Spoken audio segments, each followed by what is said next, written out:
Hey everybody, this is Chris Bucci, aka Spida1a, and welcome to the first ever Q&A on camera anyway on my channel. I think it was almost a half a year ago, 5 months ago, I posted a video saying, hey, let's celebrate 13,000 subscribers by having a Q&A on camera. I find that a lot of YouTube folks that I watch, it's kind of fun to hear about their story and who they are, and it gets you to know them a little better. I thought if you had any questions, you could just let me know. And I thought, well, nobody's gonna ask anything, so we'll just scrap this whole idea. And then the questions came in, and I went down through all the comments and I printed them out, and I literally have over 100 questions.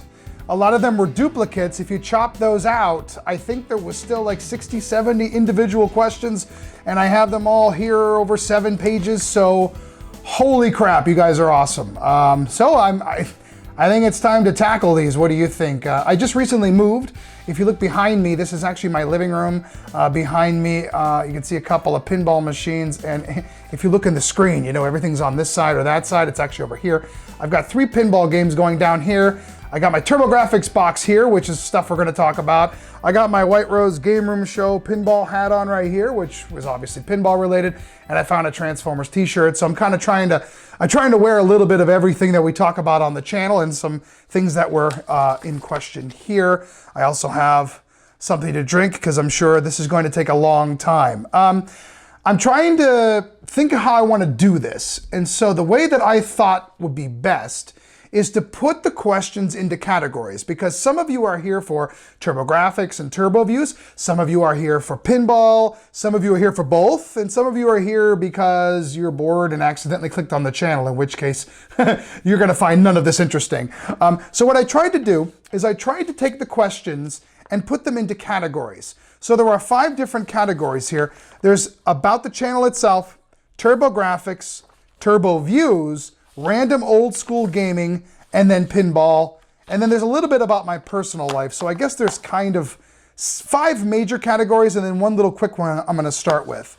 So if, let's say you're only interested in pinball, or you're only interested in TurboGrafx or whatever, if you look in the description, wherever it is here on YouTube, I will put the time in which each one of these categories start. So if you're not really into, let's say, the TurboGrafx stuff, you can go down and find out, oh, the pinball stuff starts here, and find it. Now, this might be a 2-part thing. I'm not sure. I'm sure it's going to go on for a while. I just worked today, so I'm exhausted, but you know what? I'm going to do this. This is for you guys. I'm not going to do a lot of editing. There's not going to really be any B-roll. You know, usually I like to do a lot of cuts and editing and stuff like that. I'm just going to ramble on unless I get a phone call and I got to take a break, or, you know, something goes terribly wrong and I say something really weird. There's not going to be too many cuts in the video. We're just going to let it roll. But in a way, this is very impromptu. It's going to be very off the cuff. I'm going to try to answer quickly so we can move on to the next thing. But I don't have it really that planned. I think that was sort of the goal. You know, when you go to a Q&A session with someone else, you just throw out questions. It's kind of impromptu, and I sort of wanted it to be that way. So I'm probably going to stutter and mumble and bumble and who knows what else. And I know I'm going to completely destroy some of your screen names, but I wanted to give you guys a mention if you asked some questions. Now, those of you who asked a lot of the same questions, I tried to pull your question out and only talk about the stuff that you asked that was original. So you might hear some stuff a little bit mixed around. I hope I got everybody in here. I really tried to. If not, I apologize right now. So without further ado, let's get to this Q&A. Before I do, thanks again to all of you who participated, who sent questions, and all of you who have subscribed. I know there are times where there's a lot of lull in the channel, and that's just because life in general just kind of keeps me from it. But here I am, and I promise I will continue to be here I am as we continue on. Let's go to the first thing I want to talk about, which is about actually my channel itself. A couple of questions about the overall channel, and then we're going to actually move on. CAHSR rather, said, is it possible to split the pinball content and TurboGrafx content into separate channels? The answer is no. You know, this channel is called Spida1a. It's not called TurboViews. It's not called Pinball Views. The channel actually started with pinball. You know, the whole reason this channel exists is because I did some pinball videos. Then it sort of parlayed into retro gaming and TurboGrafx and TurboViews. So the channel's kind of about my hobbies that I share with all of you. I can barely keep up with one channel, let alone separating things into multiple channels. So the great part is, you know, just watch the stuff that you're interested in. You know, there'll be no problems if you skip the stuff you're not interested in. You know, that's what I do. You know, there are some YouTubers that put up content I'm not as into, and I just, you know, just move on to the next thing they do. So it's no problem. So yeah, we won't be splitting things up. No Login Please asked, what is the source of the Spida1a nickname? I'm going to answer this and then we'll get on to the main categories. The quick version is Spida is actually a play on the Goodfellas movie with Joe Pesci when he was freaking out on Spider, who we called Spida. Hey, Spida, get me a drink, Spida. And when I was working at a video store while I was going to college, we used to call the one kid that worked with us Spida because he was the new kid and we'd razz him. Spida, I'm not putting those general titles away, Spida, go put those out. And then when he quit, I don't know how he quit, we were awesome, I adopted the name Spida and I used it as my email and as some other things, and then as time went on, it became Spida was my screen name. And when I signed up for YouTube, someone already had Spida1, which was my email address at the time. And so I had to use Spida1a, and that's it. It's probably not what you were expecting, and I'm not even sure if it's all that interesting. But there you have it. TurboGrafx. This is specifically about the TurboGrafx 16, okay? Matthias Morgbus. I'm so sorry. I hope that's right. What made you choose the TG16 over the other systems of the day? I had all the other systems of the day too. Not quite all of them, but most of them. Stuff like the Sega Genesis I got later when the Sega CD came out.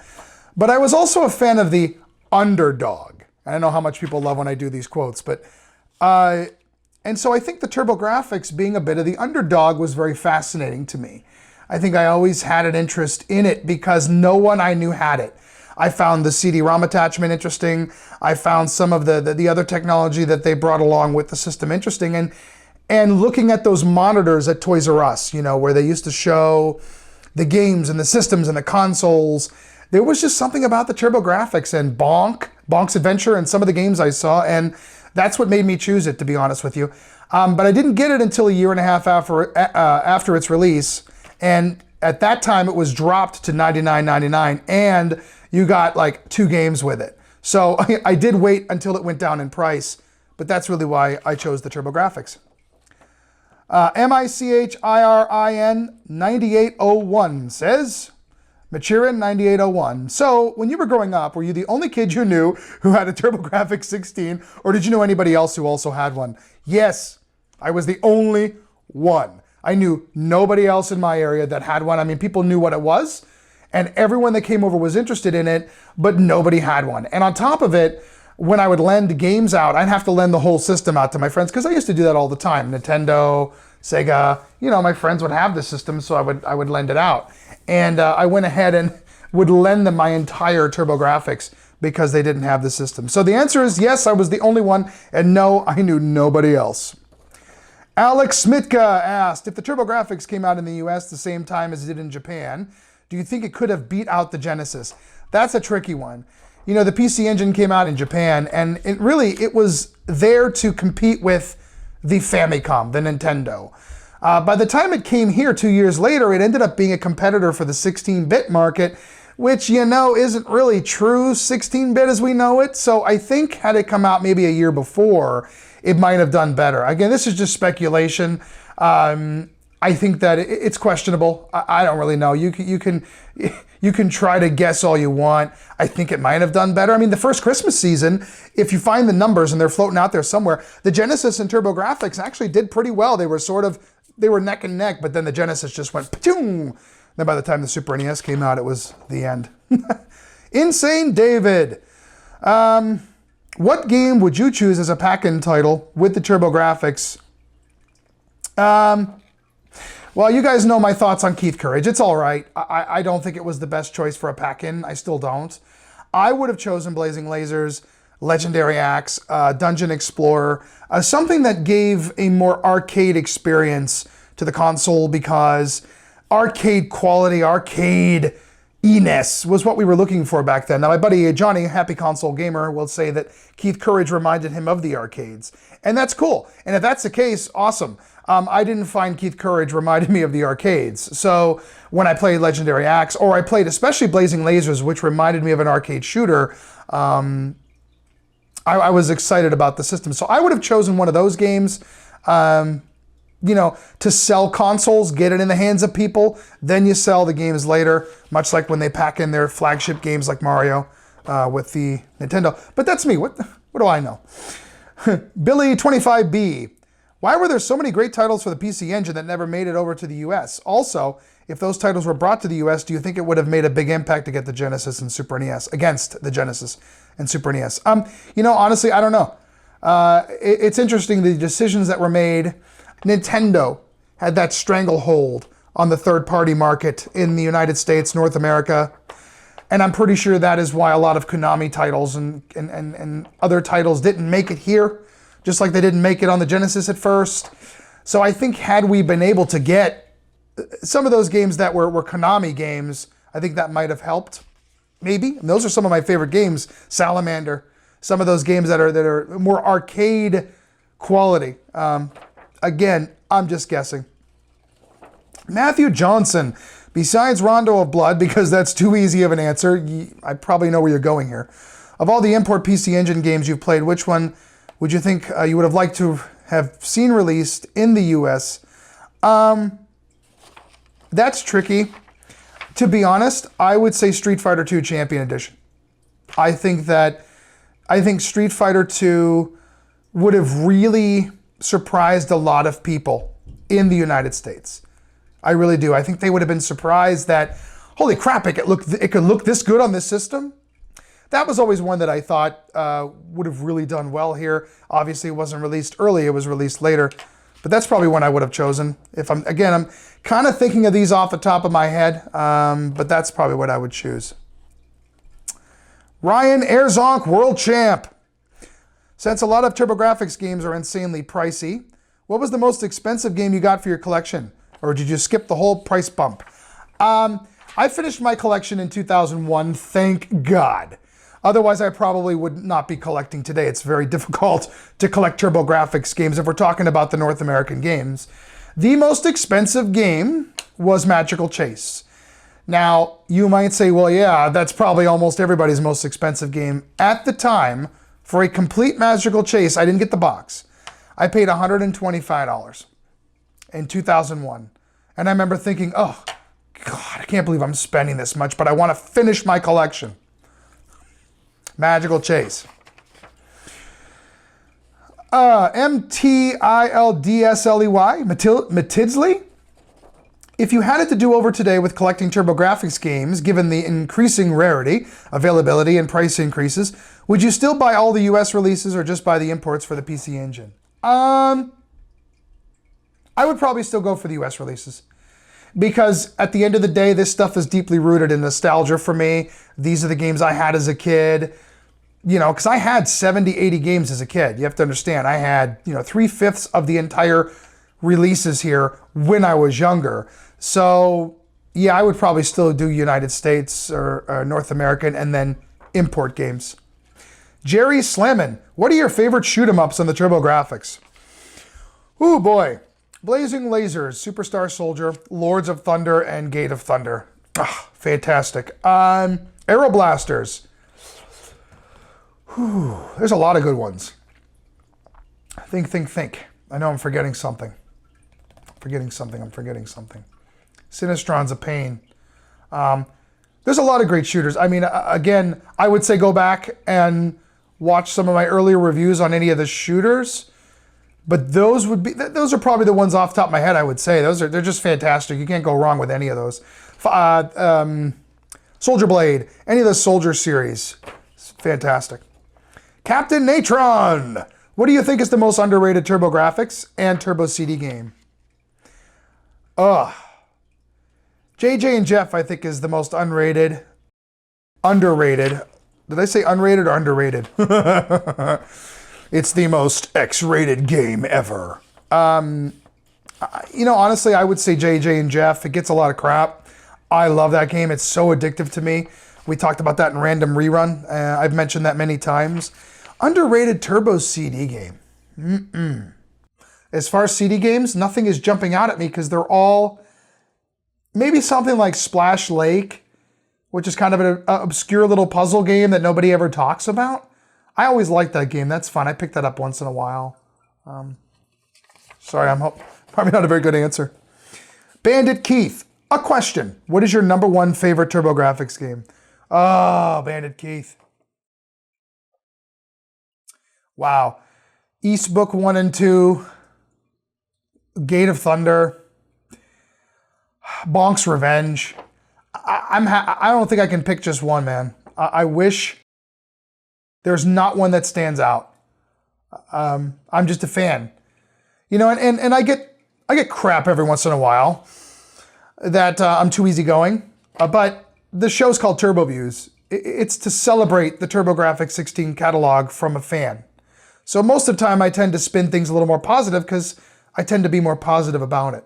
So I would have a very difficult time choosing my favorite TurboGrafx game. I'd have to lump a lot of them all at once. Devil's Crush. Man, there's so many good ones. Dragon's Curse, which I just played not that long ago again. I hate to keep going back to watch the old reviews and see what I gave a 5 out of 5 or a 4.5. Michael Wolf, what is the most frustrating game, TurboGrafx or Pinball, that you've played, and did you ever overcome it? The Pinball one I will skip for now because we're in the TurboGrafx section. Most frustrating game for me was Darkwing Duck. Because it's a game that I really wanted to love. I really wanted to get the hang of. I really wanted to find that magic that it had, or I thought it had. And when I played it as a kid and just couldn't get it right, I mean, it got flung across the room so many times. But if you watch my review of it, I beat that damn game. Excuse my language. I would say Darkwing Duck probably frustrated me. Maybe Deep Blue came close. Because again, and you know what frustrated me about Deep Blue? Is that there are a lot of people that love that game and they find the loophole in it to get it to a point where they can beat it, and I don't like it. I don't like it. Whew, page 3. These are great questions, guys. I hope I'm not disappointing you with the answers. Again, I want it to be a little more off the cuff, impromptu versus written, and you know, Cosmic Effect. You know what? I'm also really tired. Holy crap! You know how you feel when you get home from work. You want to do something that's not work. I've been rehearsing, doing a lot of theater lately.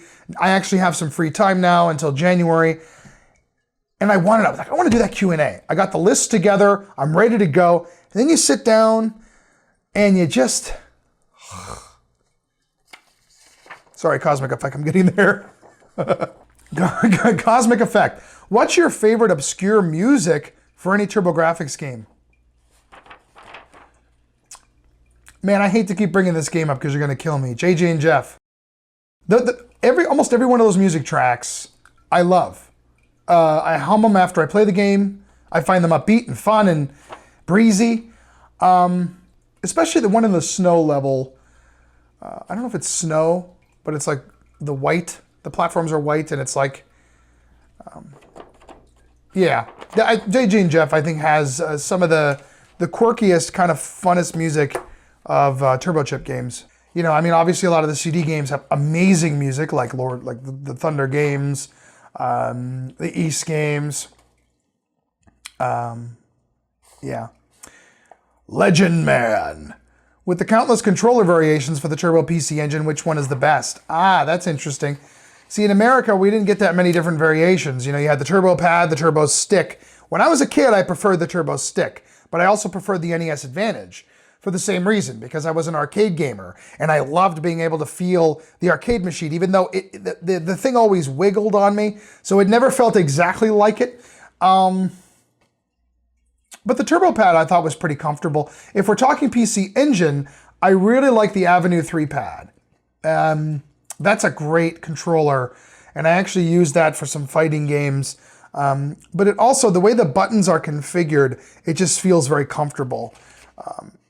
And a good friend of mine, Chris Skojan, actually got me a wireless TurboGrafx controller that's also a joystick, which I'd never seen before, which was really friggin' cool. And one day we'll do a obscure accessories video. But so I think I'd have a hard time choosing. You know, the US ones are just kind of very basic controllers, but I like the Avenue 3 pad in Japan. Sunburst Basser, probably Basser because it's 2 S's, right? Sunburst Basser. What are your thoughts on the recent reissue Turbo games? Personally, I like having access to the games without having to pay hundreds for something like Koryun. You know, I don't really, I'm more old school retro, so I have the original games, you know. So I don't really take part in any of the reproductions and some of the reissues and things, but I don't have a problem with them. I mean, you know, as long as it gives you a chance to play a game and it's not hurting anybody, fine, you know. I think it's great to get those games in people's hands. Glame Tourney. What have you done in terms of doing turbo cap replacements and mods? 10 years ago, I had 2 Turbo Duo systems, my original Duo and one other one a friend of mine had. And I'm actually pretty decent at soldering and electrical board work because of Pinball. But the capacitors, if you know, the capacitors on these systems just go bad. And I replaced a full capacitors series on my Turbo Duo original before it was water damaged and actually got destroyed, which is a long story. Really sad. Man, that sucked. And then my friends, and it worked. I should actually write him and ask him if it's still working. I'd be curious if the shirt. You know what? I've actually lost some weight. You know what I sound like? Lamar Wilson. That's who I'm reminding myself of, because I'm changing gears mid-sentence. I'm in the middle of losing some weight. I've lost, and a lot of the shirts that I have are sort of in between sizes. This is one of the ones now where the collar is getting a little bit funky. But anyway, what we're talking about? Oh, so I was pretty good at doing that. Now on my recent one, my friend Luke, thank you, Luke, by the way. He actually did the recapping for me because I just didn't have the time and I didn't feel this comfortable, and there was a little more damage to the board than I was used to. As far as the Turbo Express, I won't touch it. And again, Jody, you're awesome out in Canada, because those capacitors are in really, really tiny spaces. So it's the Turbo Express is a bit beyond my means. The Turbo Duo is not bad if you follow along with the diagrams and do it right, but you really have to be experienced in board work because they're very small components. And I would suggest, if you've never done it before, don't touch it. Find someone who does the work, because if you get distortion in the audio and that kind of stuff, that's probably the caps. And those Turbo Duos all have that problem. I was thinking of adding component support too. Sure, why not? If that's your thing, do it. Again, me being an old school boring purist, I just play the games composite. Do you have any TurboGrafx magazines? This is the last one. CPNNPR. Do you have any TurboGrafx magazines? What's your favorite magazine, issue, and article? And this is the last one in the TurboGrafx specific section. Yes, TurboPlay. TurboPlay was kind of the Nintendo Power of the TurboGrafx 16. It didn't come out every month. It came out bi-monthly, but it had a lot of awesome information. It was great. And I subscribed to it almost immediately. And I actually called up and bought the back issues from them also. And I actually subscribed up until they shut down. And it was kind of a bummer because I loved that magazine. So I have the whole collection. That would be my favorite. I mean, I read Electronic Gaming Monthly. I read Game Pro. But TurboPlay, I mean, you know, if you were a TurboGrafx person, it was a love letter. A love letter. I told you. We're just starting too. We're not even, halfway done. Um, it's a love letter to TurboGrafx people, you know. So yeah, I was all about Turbo Play. I think my favorite issue, there's a couple that stand out, but I think my favorite issue at the time was the one with the Addams Family on the cover, because I was such a huge Addams Family fan. I loved the movies. I couldn't wait for the game at the time. Obviously a pinball fan. The Addams Family pinball was one of my favorites. So I think the write-up about ICOM and what they were doing with Addams Family was one of my favorite articles. I loved some of the stuff we ended up not getting. I was really excited when they showed Dragon's Lair coming out, and it never did, because I thought, boy, that might actually, on the Super CD, might actually be pretty darn close to Arcade Perfect, but yeah, we never got any of that. But Turbo Play's awesome. You can find some issues, pick them up, they're great.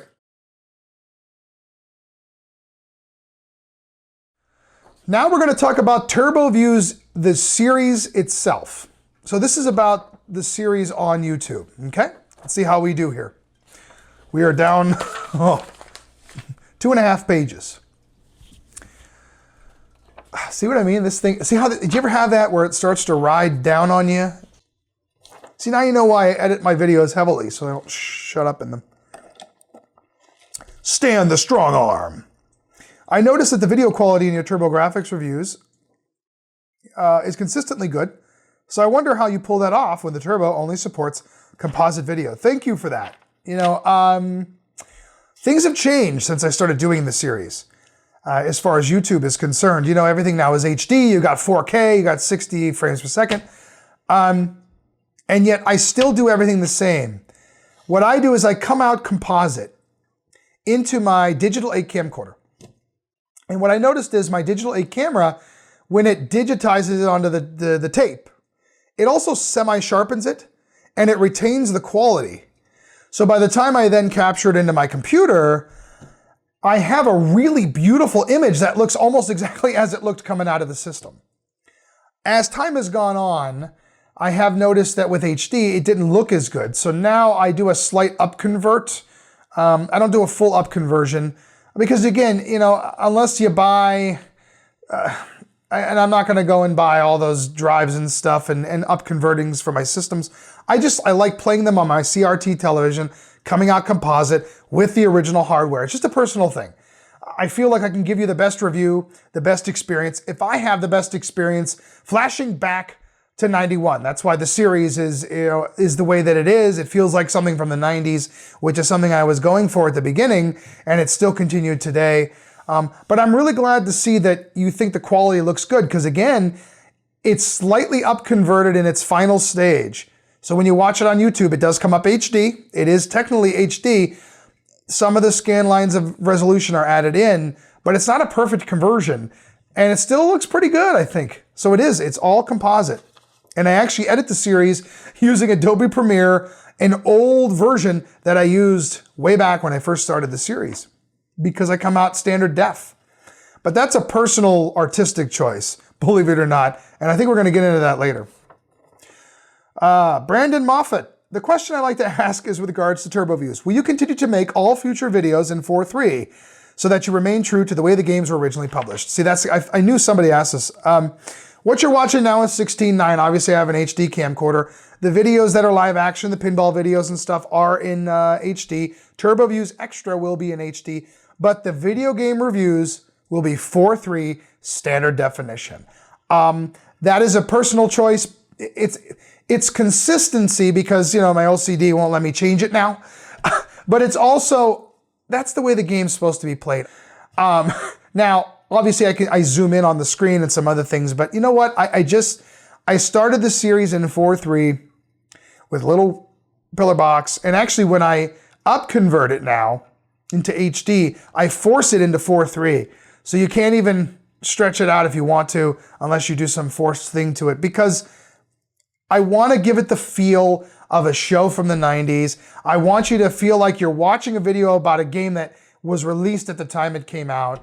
Again, it's just an artistic choice. So yes, TurboViews, TurboViews Import, Homebrew, anything with a TurboGrafx 16 review will be and remain in 4:3. Dark Mage X. How do you create your videos? What equipment do you use? Software, script writing, etc.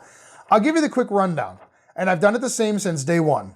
I play the games a lot, some more than others, depending on how long it takes me. I try to beat as many of them as I can because I want to give you an accurate review. While I'm playing the games, I capture the footage into my digital 8 camcorder, which has been used a lot, and I let it run. Then when I'm done playing the game and I'm satisfied that I'm ready to write the review, I'm happy with it, I rewind the tapes, usually it's tapes, I load up my computer software and I capture the footage. Now I don't capture it as one long stretch, I capture it in segments. So I can talk about, so I can make sure to mention little things that I want to mention, and I'll make notes in a Word doc as I'm capturing the footage, and I'll also make notes in my software of where things are that I want to mention. Oh yeah, you know, in Sonic Spike, this guy made a mad dash for the volleyball. Oh, that's here. I record it, I hit stop, and I write it down. Sometimes they make a mad dash. Or the multi-scrolling is only in one stage of Super Air Zonk. Oh, multi-scrolling is here. It's a lot of work, but I find that when I go to edit, it really simplifies things for me because I have it labeled as individual clips within my bin in my software, of which I use Adobe Premiere. I also use Adobe Premiere CC for my HD projects. At work, I use Avid, Media Composer, as well as Final Cut. So I'm kind of proficient in a lot of editing systems. This is my job, which we'll get to later. But then once I have the notes written and the footage captured, I also go and capture music and all that stuff. Then I write the script. I cut it down. I found that when you get past the 5-minute mark, you start to lose people. So my reviews tend to be between 6 and 8 minutes. So I chop them up a lot. Again, a lot of times I don't mention everything I'd like to mention. Sometimes I mention too much and I don't want to mention it. I don't want to give away everything. Sometimes people will say you forgot to say this or you didn't mention that. I didn't necessarily forget it. I just chose not to describe it or talk about it because I didn't feel like either A, it was interesting, or B, I didn't want to give it away. I want you to have some mystery. I want you to find some things out if you play the game. The very first review, I showed the ending, and I regretted it ever since. Sid Mead's Terraforming. But so then I write the script, then I do the read with my microphone, and then I lay that read down on my timeline, and then I rough it out. I just rough the entire timeline out. Once I have the timeline roughed out, it's starting to come together. Then I'll usually make some tweaks. I might recut a couple things I didn't like how I said it, and then I'll redo it, and then I'll go crazy, and then I'll keep working on it, and then finally I'll say, it's done, publish it, let's move on. That's kind of the short version. I mean, maybe I could do a video on the process if you think that's interesting. I don't. If you watch the Angry Video Game Nerd, he did a video on how and his process, and we're similar. I like to write the notes and capture the footage individually. He likes to write the notes while he's playing the game. I don't want to interrupt my game. I want the experience to be one long thing. I'm rambling, but that's kind of the I guess not short version of how I do a series. And I've done it the same ever since the beginning. Now I add the up conversion at the end. Brendan's Sieber? I hope it's Sieber. That's what I've always said when I've seen your name, man. S-E-B-I-R-E. Have you ever thought of doing a Oh, this is hilarious. Have you ever thought of doing a making of an episode video for TurboViews, detailing the process of choosing the game, script creation, the software tools you use, and so forth? See last answer. Have you thought about writing a book about the TurboGrafx? You know, yeah.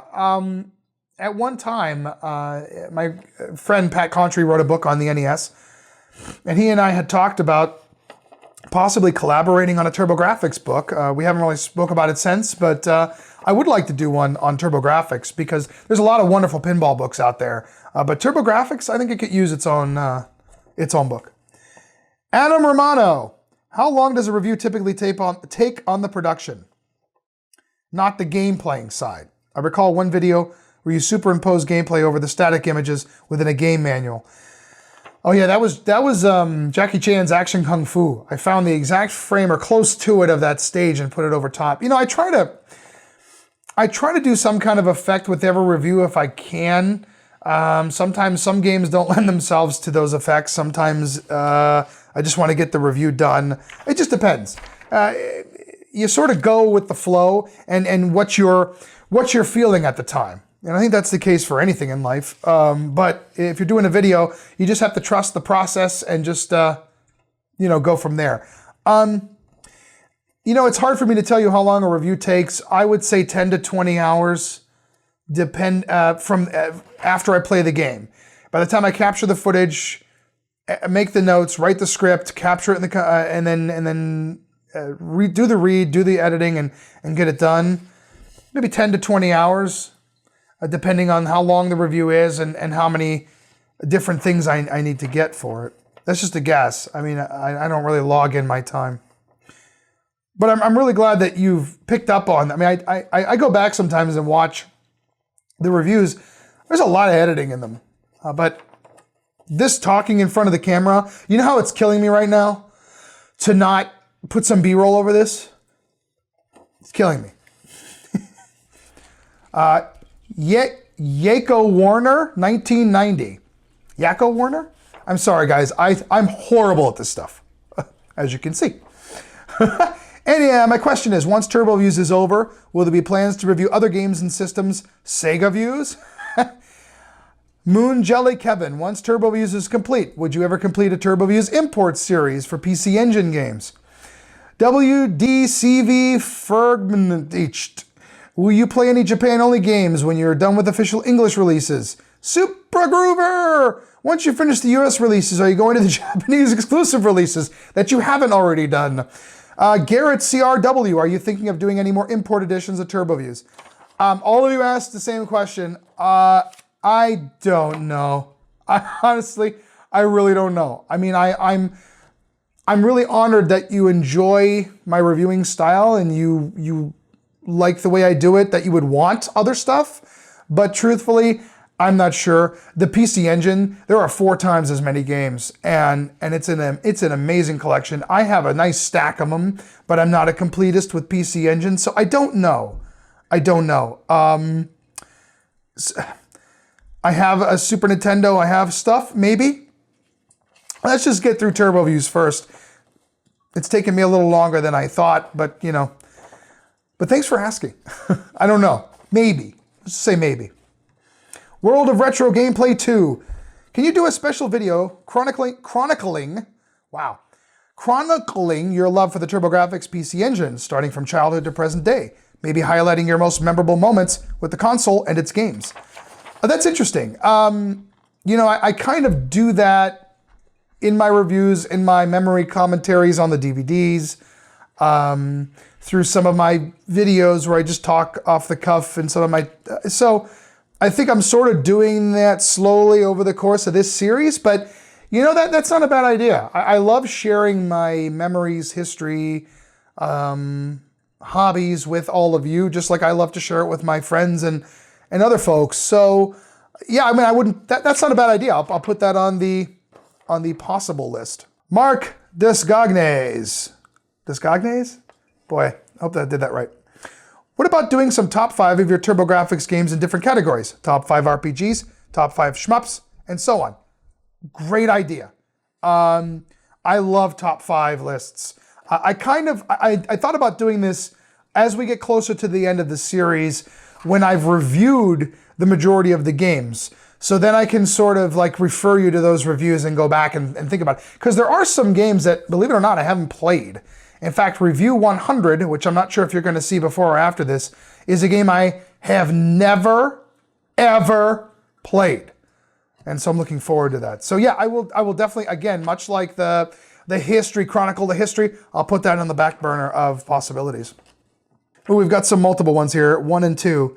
Tullist and Beat That Game. Chris, will you offer the TurboGrafx collector box storage to store all 4 volumes of your DVDs? I remember hearing a while back that you were planning on doing some sort of DVD box set. Do you have any plans on this? Yes. That was,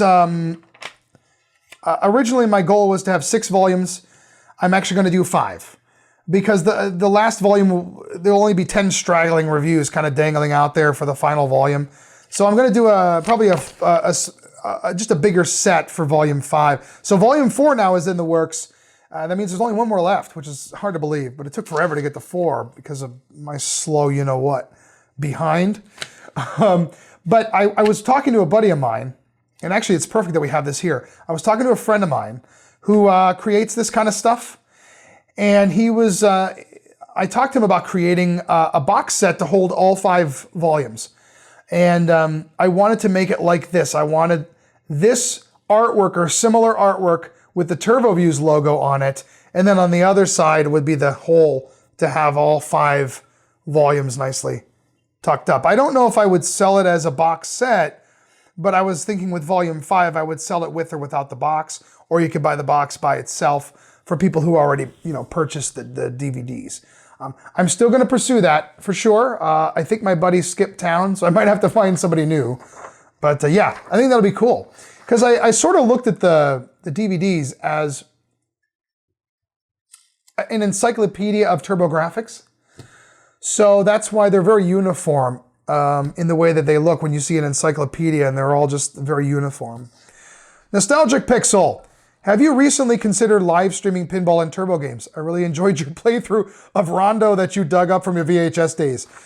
Oh my God. I was so glad people liked that video. You can find it on YouTube here under my retro playlist. Yeah, I did a walkthrough of Dracula X on the PC Engine. I don't remember how old I was, 12, 13? People always joke it was one of the first walkthroughs. There's also a Mega Man one in there from even younger. And I was glad you guys liked that. It's not perfect. I made a lot of mistakes. One guy pointed out every single thing I did wrong. Kind of missed the point of the video. But, I never thought about streaming stuff. I've never really done that before. There's a lot of pinball streamers out there. Maybe. Pro Gear Spec. You ever going to be a guest for a podcast again? Josh over at PC Engine FX Forums does have the Game Huggers. I would love to. I had a great time on the handful of podcasts I've been on. So yeah, let me know. Shoot my name out there. I'd love to do a podcast if you think I could add anything interesting. And here's the last one. I saved this for last because it's GameSack. I'm going to read the whole thing verbatim. The TurboGrafx 16 is home to such hits as Ys 3 Wanderers from Ys, where they actually wander from Ys, which is interesting because it's an Ys game, so why would they wander from it? And it also has such hits like Gunboat, where you have a boat with a gun on it, which is pretty interesting because you would never think that someone would ever think to combine a boat and a gun into a single entity. But I guess anything is possible in the land of video games, like being a Lord of Thunder, which is the name of another game on the system. If you didn't know, but wouldn't you rather be a Lord of Lightning? Since lightning can cause more damage than thunder, but it's still probably better than being something lame like a Lord of Pollen or something stupid like that. Anyway, do you prefer the term HuCard or Turbo Chip? Lord of Pollen. You know what? I have enough sinus allergy problems as it is. Thank you very much. I think I already am the Lord of Pollen. HuCard or Turbo Chip? I don't know. Turbo Chip, because again, that's what I grew up with. And it's turbo and it's a chip.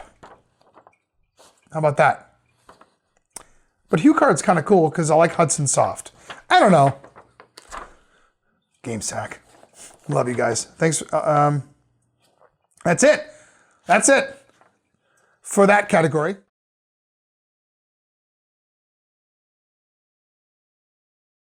Random old school gaming. Okay. Grundle 420. How many retro video game systems do you collect for? You know, honestly, I'm not really a video game collector per se. I mean, all the games that I have for systems are from the past. So there's stuff I grew up with. You know what I mean? The Super Nintendo, Genesis, the original Nintendo, Game Boy. You know what I mean? Like the systems and games that I have are just games that I grew up with, so I mostly collect my memories. Games that I hung on to as a kid. The TurboGrafx was really the only system that I collected for, of which, like I told you, I completed the collection 16 years ago. And then I never really collected anymore, although once in a while I'll pick up something that I rented before or always wanted, like Castlevania Chronicles for the PlayStation. I would like to get that because I rented that when I was younger and I really would like to have a physical copy, but you know, they're kind of expensive. So if I happen to find one somewhere, I'll pick it up. So once in a while I'll pick up a game that, but I don't really collect anything per se. Dave for Schmups. What other retro consoles are you into other than the TurboGrafx? Pretty much all the ones I grew up with as a kid. I mean, really, I love all of them. And the only ones that I'm not that familiar with really are the Sega Master System. I don't think I've ever played that system. Maybe at a Sears on display. None of my friends had it, and I really, all these years, I've never played it. So it's probably easier to talk about the ones that I haven't played. But I mean, I played the Intellivision. I like it. ColecoVision, Atari, obviously. So I mean, I like all of them. I'm a equal opportunity retro gamer for the most part. Anavong Vatanadalok. Hope I said your name right, man. I love it. It's such a cool name. Do you own any modern game consoles? If not, what was the last modern game console you owned, and did you enjoy it? I have Nintendo stuff. I like Nintendo. I don't play that many modern games. I do have a Nintendo Switch. Really hoping I get Mario Odyssey soon. I love Zelda for it. I haven't played it much. Like I had a Wii U. I had a Wii. I have a PlayStation 3. I played that quite a bit when I first got it. But I mostly got it for the Blu-ray player at the time. So I'm not really much of a modern gamer. But I do tend to indulge in a Nintendo franchise game every once in a while. So Nemesis041. You've obviously got old school video games, but do you like or have even tried some of the modern games? Possibly PC. No, I'm not really a PC gamer. I don't know too much about it. Never have. It's not that I don't like it. I just never really got into it. You know, I was always a home console person, so I'm not really too familiar with. You had mentioned Warframe. I don't really know. I'm not really familiar with it. Sorry, man. Wish I had a better answer. I do have a PC though. Just don't think I have MAME on it. Kitten Clan. How much gaming do you do outside of pinball and turbo stuff? Well, like I said, I don't do too much modern gaming. If a friend comes over, a lot of times we'll pop in some Mario Kart. Or we'll fire up something on like the PlayStation 3, like my Ghostbusters game, because now that game is kind of interesting to me because it's the last time all 4 Ghostbusters will be together again, ever since Harold Ramis died. So now it's kind of like, so yeah, I mean, I'll fire up something that I have usually when a friend comes over, but again, I don't play too many modern games